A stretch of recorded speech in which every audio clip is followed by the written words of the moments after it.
Buying something that's expensive, that's really beautifully made, and hoping over time it's going to appreciate. Now, we already know the story about the automotive market. It's been a great place to put money in the last 20 years. It probably will remain so, because this is an asset class that really tugs at the emotion of many people that grew up with a certain car or fell in love with a brand when they were young and wanted to achieve that during their lifetime, and here they are thinking about buying it later in life when they can afford it.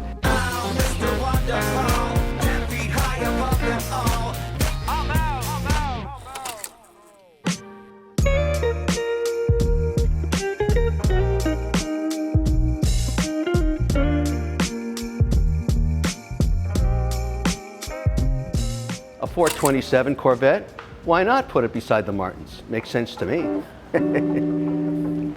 I mean, a Lamborghini, why not? Of course you need a Lamborghini. The design is just beautiful. It should be in here. I mean, in fact, if you're gonna buy one of these, you might as well just leave it in your living room. I wouldn't mess around with this. Why put it out in the street where somebody could scratch it? When you walk into Walt Grace, the first thing you're going to see is a garage full of cars, really high-end vintage cars, right beside the guitars. So there's a common theme here of investing, buying something that's expensive, that's really beautifully made, and hoping over time it's going to appreciate. Now, we already know the story about the automotive market. It's already had an incredible run. It's been a great place to put money in the last 20 years. It probably will remain so, because this is an asset class that really tugs at the emotion of many people that grew up with a certain car or fell in love with a brand when they were young and wanted to achieve that during their lifetime, and here they are thinking about buying it later in life when they can afford it. That's the whole premise of this. So let's meet the guy that runs the show here on cars. Jonathan, come on in here. How you doing? Good to see you. Kevin, thanks for having me, man. You got it, you got it. Now, let's just start. You've got so many incredibly different and diverse cars. I want to hear the investment premise of each of them. Let's start with this. What is this? So this is a 1986 Porsche 944 Turbo. In 1986, Porsche came out with it was the first year of the Turbo. Prior to that, they updated the car in 85 and a half. They took what they learned from This is the first turbo? This is the first turbo in 86 for the 944 Is this variant. air-cooled or water? It is water-cooled. So all 911s were air-cooled up until 98. All front-engine cars came out from conception as water-cooled cars. Okay. So these were actually really hot right now for the past. Why would this be hot? Well, here's the cool thing. If you're not it's quasi-vintage. Absolutely, yeah. It's modern classic, if you will. So what's super cool about these is if you're not a 911 guy, if you're not a Porsche guy, but you love cars, you don't have to make any big sacrifices. The motor's in the front, it's rear-wheel drive, the key is on the right-hand side, the air conditioning's really good, and the transmission's really easy to use. There's nothing that's going to scare you or drive you away. And it's still eye candy, right? It's absolutely eye candy. What does this puppy cost? Today, this is $39,000. So for the new Camry. That's not crazy. What did it cost when it was brand new? I'd have to call my dad on that one. He sold them new, but these are about. I think they were in the upper 20s, lower 30s. So you're about the same range there. What would you expect if you bought this for appreciation? I mean, a $40,000 investment is not a lot for a vintage car. Sure. So what do you think in 10 years this is worth? So first and foremost, I'd like to say buy what you like. But secondly, from an investment standpoint, you're probably looking around 4 to 5% a year of what we're seeing so far in these cars. That's better than savings account. Exactly, yeah.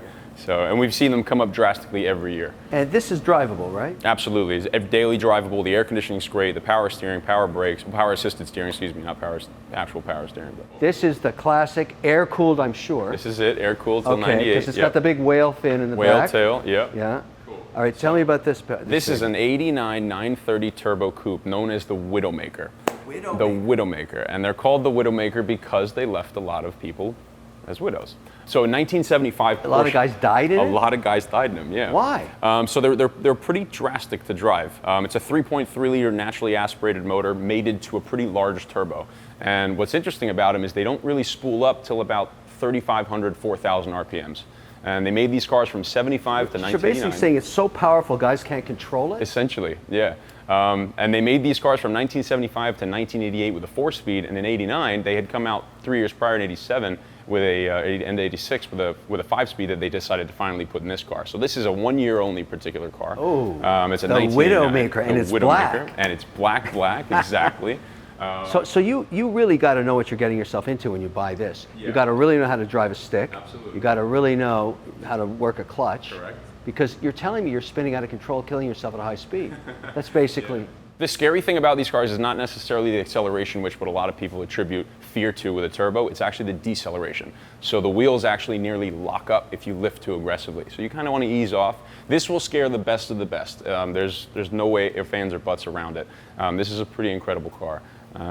It looks the part. It looks like you said what you're familiar with. The price of this? This particular car is $159,000. Now we're talking. That's serious money. $159,000. Again, you think it appreciates 3-4% a year?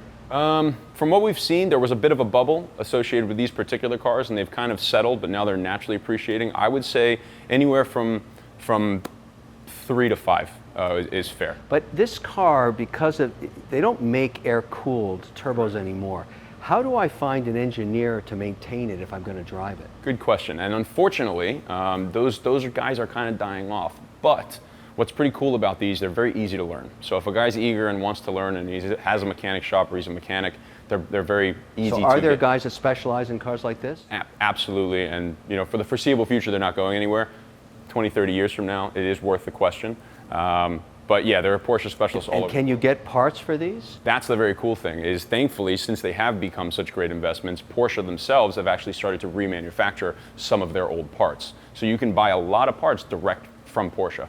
Oh, that's pretty smart on their behalf, because if I'm an investor, I'm saying I'm putting up $150,000, I want to know the company is supporting me. Yeah, absolutely, and they have been really well. And is this one in good shape? This one's in great shape. 54,000 original miles. That's it? That's it? That's it. 54,000 Somebody miles. must have been really scared not to drive it. And what is the economic model for you? Do you take these on consignment if you really love it? Or do you actually invest capital, or both? Both. So it depends on the car. If the car's a little more quirky, not necessarily something that we can find a direct comp, then we'll consign it. If it's something where it makes total sense, the buy is right, the margin is okay, then we'll take the risk. Got it. That's the right way to do it. Now this little puppy is a beautiful, beautiful car. I mean, the silhouette of this car tells you right away what it is. And it's got 427 on it, which means it's got a beast inside. It does, and a black Stinger to boot. Yeah, and that's original? That's original. Is this original paint? No, the car's been fully restored. It took about 15 years. A guy took his time restoring the car. 15 years to restore this particular one, yeah. But yeah, the engine's original transmission, original 427 390, as you mentioned. So these things go straight really well. These go straight very well. They turn terribly. In a small block, you can go around a corner. You still have to turn about 20 feet before your turn, but the big blocks, they like straight lines. And what's the price of this? This is $159,000 as well. This is serious money. This is serious. Which is the better investment, the Porsche or this? Well, that's actually an easy answer. What Porsche did that Chevrolet never did is they produced at a limited rate. So for Chevrolet, these were always meant to be the secondary car. When you walked into a Porsche dealership, it wasn't what do you want, this is what we have. So these necessarily weren't collectible when they initially came out. They were the weekend sports car that if the guy liked, he bought it. So these have always had a bit of volatility attached to their value. Because there's tons of them out there. There's a lot more than there are those. However, they've never really depreciated in a drastic manner. So I can tell you at 159, you're probably safe. It's not going to appreciate maybe something like that, but it will definitely go up. I would expect about 1.5 to. And there's comps that show these trade at 115. It's $160,000. Yeah. That's serious, though. Yeah. So clearly, this is iconic because it's part of Americana in a way. Yeah. In a way that Porsche is not. This is all over Hollywood. It's in movies from the 50s. Yeah, it's very important in terms of engineering as well. This is a fully fiberglass car. The Corvette is actually one of the first American cars to ever utilize full fiberglass for its body. And they did so all the way up until end of the late 90s when they transitioned to full composite. This is also a classic. This is a 911. It is. I'm going to guess it's air-cooled, right? This is air-cooled. So again, 911s were air-cooled all the way up until 1998, and they introduced liquid cooling into the cars. This is a 1973 Porsche 911S. So this is pretty special, and you've stumbled upon a pretty rare one as well. What does the S designate from that year? So the S is a little bit more power. You had a 2.4 liter flat six, which this is actually the last year that they made it. And you had a couple little niche options. You had a sport front bumper, a lower ride height, a different suspension all the way around, optional sport seats, a few other options that weren't made available. How much of this is original? So this particular car, original steel, original motor, original transmission, original rear end, but it has gone through a near Concours level restoration. Okay. What's the price of this? $275,000. Oh! So we're up now. Oh, you greedy savage. $275,000. Will you let me tell you why? Yeah, tell me why. Cool. All right. So this particular car was owned by a famous race car driver named Diego Febles. Used to race with Hurley Haywood. So it's got a Peter particular Gregg. provenance to it? A little bit. I wouldn't necessarily attribute that to its whole value, but it definitely helps. It's also what's known as a factory sunroof delete car. It was pretty popular in the time for people to option these cars. This comes off? No, it is not. It's a sunroof delete, meaning they never came with a sunroof. It was pretty popular in the time that people wanted sunroofs. It's extra value because it doesn't have a sunroof? Extra value. It's called a slick top, believe it or not. And if you open that door, on the right-hand panel, you'll see, on the right-hand panel, you'll see a little knob, a switch of sorts, right? So that's a power window. Very rare for a factory option. It's a factory power window car. And also, if you look under the dash, you'll see some what look like makeshift AC vents. So it's a factory air conditioning car, as well as the blue carpets, the blue leatherette, and the blue what's called tartan, option code 41 from Porsche. That is exactly how it came from the factory. This is not the original. This is the original. This is how it came from the factory. You're kidding? Yeah. This guy not drive it? No. This again, the car's been restored completely, but this is how you would have seen it when delivered. Wow. Yeah. Okay, so that is serious money. How would that appreciate? I mean, come on. You'd have to be thinking about the car being worth like $500,000 7 years from now. And you're not wrong in thinking so. So we've seen everything pointing that way. Again, there have been bubbles associated with just about everything in this room, but finally we are seeing some natural appreciation. So I'm going to tell you that anywhere from 250 to 275 today, you'll probably see about, again, 3 to 5% on this particular car per year. I think I'd put this in the living room and never drive it. You totally can. I mean, we have a car. We have investment that large Yep. in a car, and you can't just go park it on the street. You know what though? The beauty behind them is actually driving them. Yeah, they're incredible to look at because they're this, but when you drive them, they shock you. And, Oh my goodness, it's crazy. This is a 1956 Mercedes 190 SL. So what's pretty cool about this particular car, it's actually dark blue over red. So it might not sound odd, but they did not make many dark blue cars, especially with a red interior. And what's cool is, the 50s was the time of, they were just starting to introduce metallic paints. This is not metallic, it's a flat dark blue. This car was really the unloved stepchild for many, many years. And it's recently started to really appreciate. A few years ago at Pebble Beach, a black on red car sold for a record-shattering $225, and it kind of set the market. This particular car is also $225,000. Oh. So it did kind of set the bar. And the cool thing is, if you're not looking to buy this Concours level of car, you can find them for around the $150 to the $175 mark. And this is worth $100,000 more. Why? Correct. I can show there are a few things. So one, we'll get into the nitty-gritty. So it's a 1.9 liter straight 4-cylinder motor. Arguably one of their least powerful and least desirable motors ever made. Why would that be exciting? Well, it's not actually. But what is pretty cool about this particular car, and two things to look at, are these carburetors. So these are Solex carburetors, the least desirable carburetors of the 50s, 60s, and 70s. Everything's the least desirable. Yes, it is. Until you realize that mostly everybody took them off. And then all of a sudden, scarcity. They're one of the hardest things to find, especially with 190s. So when you have them, they took them off because they didn't work? took them off, everyone put Webers on them. Webers happened to work, and Weber was the first company that created So I should be excited to pay an extra $100,000 for something that nobody really wanted when it came out. Correct. You should be, because the next guy is too. So these are worth anywhere from, depending on the condition and the originality of the carbs, anywhere from $20,000 to $40,000 just for these sets right there. So that helps you there. And again, this car took about nearly 6 years to finish its restoration.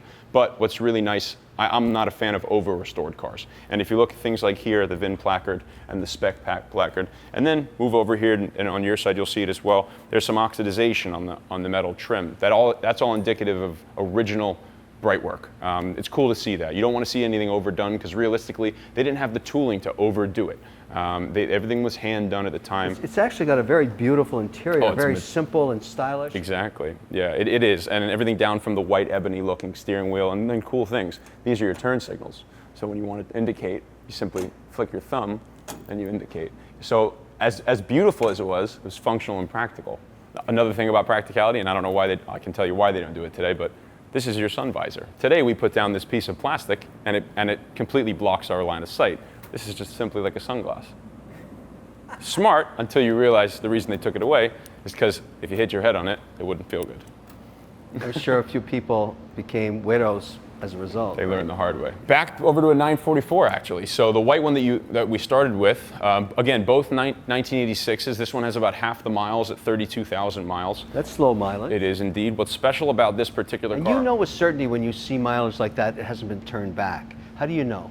Well, I've been around it long enough to kind of see what's right and what's wrong. There are some things that can be fishy and some things that stand out, and this one, thankfully, nothing stood out. Nothing jumped at you and said, Because that is an old scam, It's right? it's a tale as old as time. The second anybody could, plug a drill in behind the gauge cluster, they'd roll it the opposite way. So, yeah, no, this one, everything points to, all signs that are go. So it's graphite metallic over linen, which at the time was not a fact, was on the spec sheet to order. It was paint to sample, as we call it today. It's great investments because of their track record. They haven't shot up massively until the past 2 years.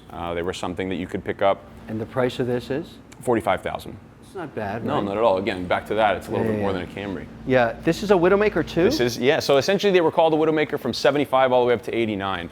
Because people just couldn't control the back, because this is not a four-wheel drive. No, it's not four-wheel drive, it's rear-wheel drive, no power or anything, analog steering. Same size engine in this? Same size, this is same size motor. It's a 3.3 liter, flat six with a turbocharger.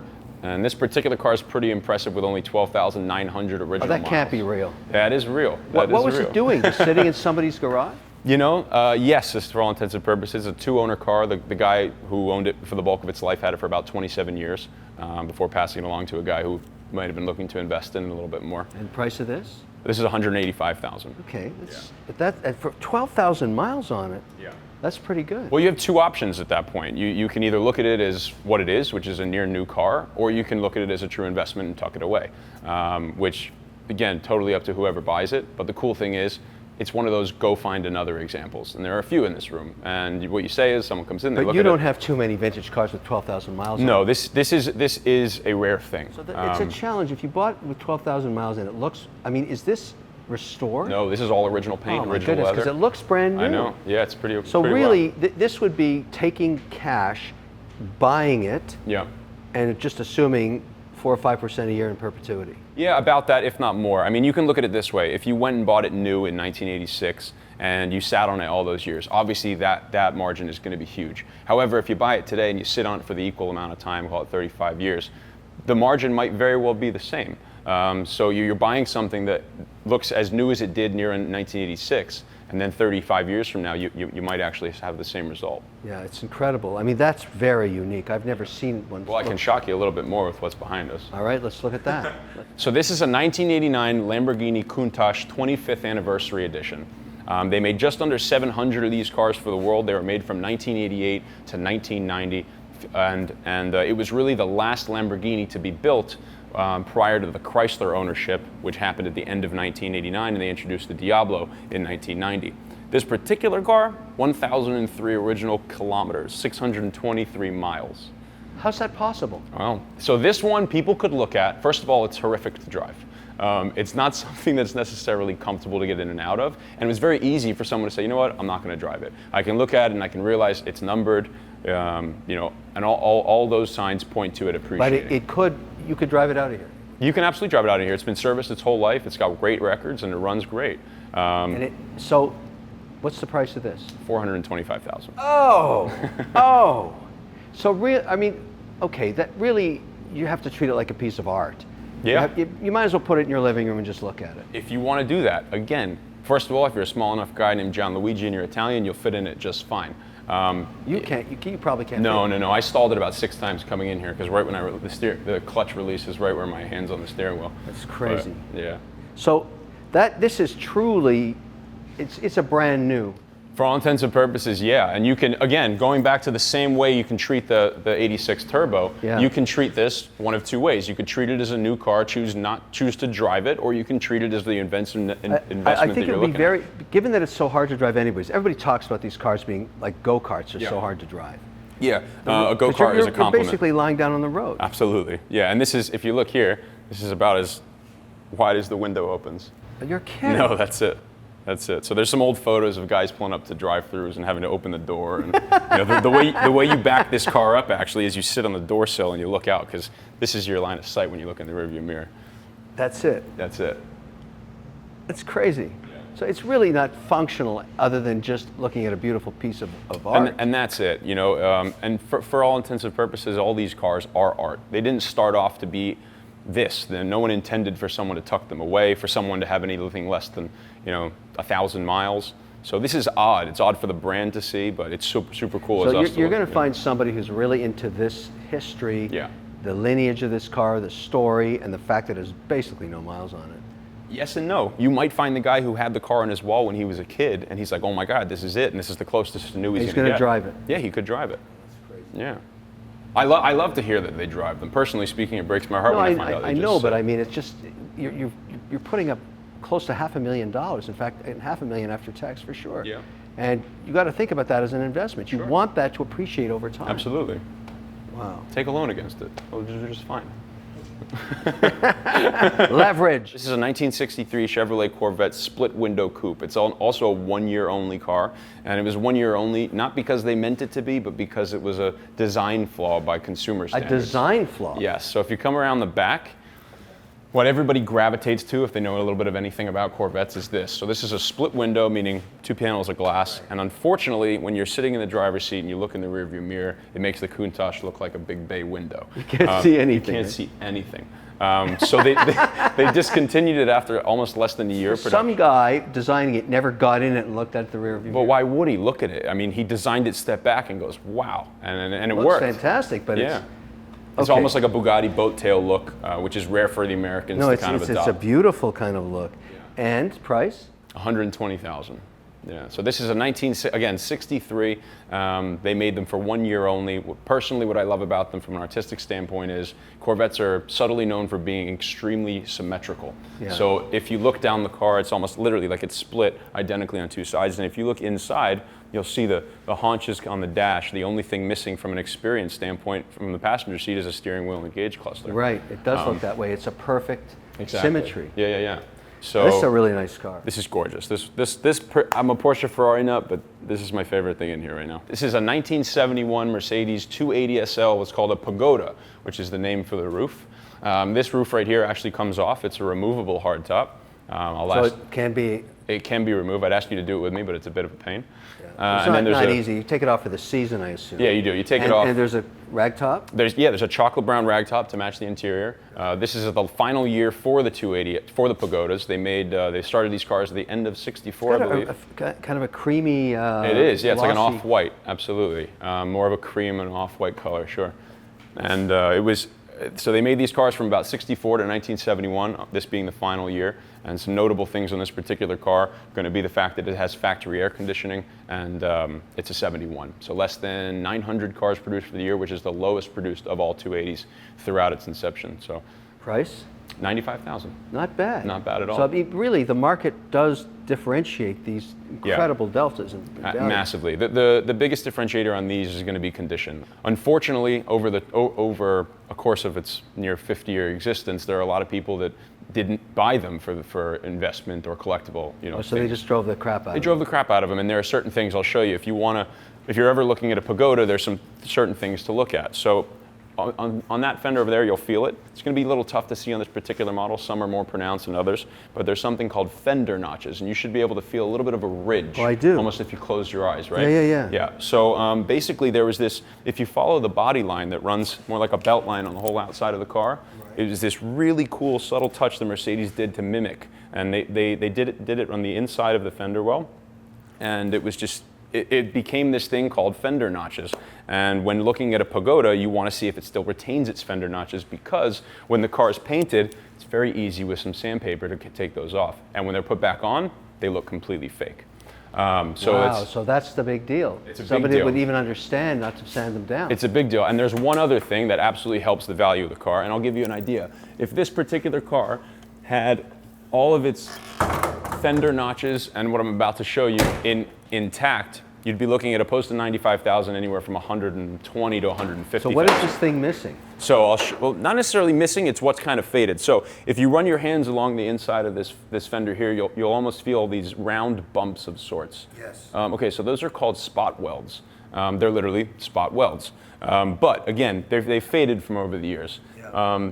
some examples, you can see the exact tack point. Those alone, again, in conjunction with the notches, will attribute to about 20% of the car's value if they were completely intact. The fact that you and I can feel these it absolutely helps. Yeah, it helps. So it's been painted so many times, that's what happened to it. It's had one repaint. These will naturally fade over time, obviously, even if the car hadn't been painted. But metal thins, it's its natural way of life.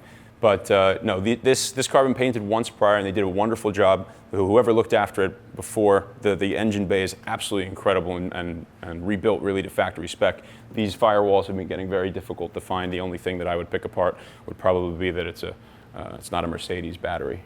Which you could get. Yeah, you can absolutely get. And that, again, to what I said about Porsche, Mercedes is also making their classic parts available. So that helps the investor. It helps the collector too. So, and the enthusiast. So this is a 1962 Chevrolet Corvette, what's called a transitional year convertible. It's called a transitional year because Corvette introduced a very quirky thing. And they basically, if you look at the rear end of this car, and I'm sure in the video you'll show it again, but the back end of that Stingray is near identical. So Corvette at the end of 1961 decided, you know what, we're going to tease our 63 design. And we're going to do so by putting it on the rear end of the last 62 that we built. So if you look at the back, and this is why they call it a transitional year, this is the first Corvette to wear the spine that you would then see on the Stingrays, and the back of it is near identical to the Stingrays that you've seen here. So again, another one-year-old car. It almost looks like a front of a car. It does, yeah, kind of, with the two lights. Yeah. So it's a little confused in that regard. This is very interesting. So this particular car is a 97.3 out of 100 on a scale that was invented by the guys at NCRS, the National Corvette Restoration Society. So near perfect. It is near perfect, yeah. It's a three-time show, what's called top flight show winner. It's Roman red is the name of the color, and it's won again those awards 3 times. And the price? $85,000. That's it? Yeah, so we can go back to what I mentioned about the volatility that happens with American cars.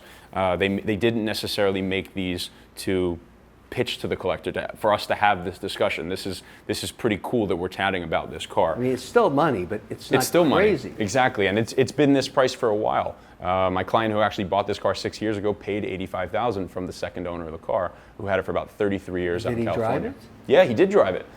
Which was nice to see. You feel okay with, you amortize $85,000 over probably 10 years, and these engines can be maintained, massively. Right? And to show you this one, this is a 327 cubic inch, 5.4 liter V8, which you would then see on cars like the C2s that came later. So this is a optional 340 horse, but if you want to nitpick it and go back to where the 97.3 comes out of, that's the original generator from 1962. So what you would want to do is, if you drive something like this, is you're going to want to convert that. That's a generator. A generator works differently than an alternator. Right. However, again, for our preservation purposes and to win those awards. Well, if you're going to drive it every day, you'd want to put in a new generator. You put a new alternator, believe it or not. Alternator. Yeah, absolutely. But then you could put that back if you want. Yeah, you can shelf those parts, but just to see how beautiful this was, I didn't want to take it off and put a new piece in there. Yeah, but if it becomes an everyday car, someone's going to say, I don't want the risk of that. Yeah, and you know what? There are certain things that I step in and say, look, if you're worried about driving every day, at some point they did drive them near every day. So it's all here. It's up to us whether or not we can mentally kind of wrap our heads around that. For us, in particular as well, when you come in, if you don't like it, that's okay. Someone else will. If you were the guy that weren't always the car guy and had this on your wall, it's fine, then buy what you had on your wall. Don't buy it because someone else told you to buy it. Buy what you like and let scarcity do its work, because it will. If you like that video, wait till you see my next one. Don't forget to click right over here and subscribe.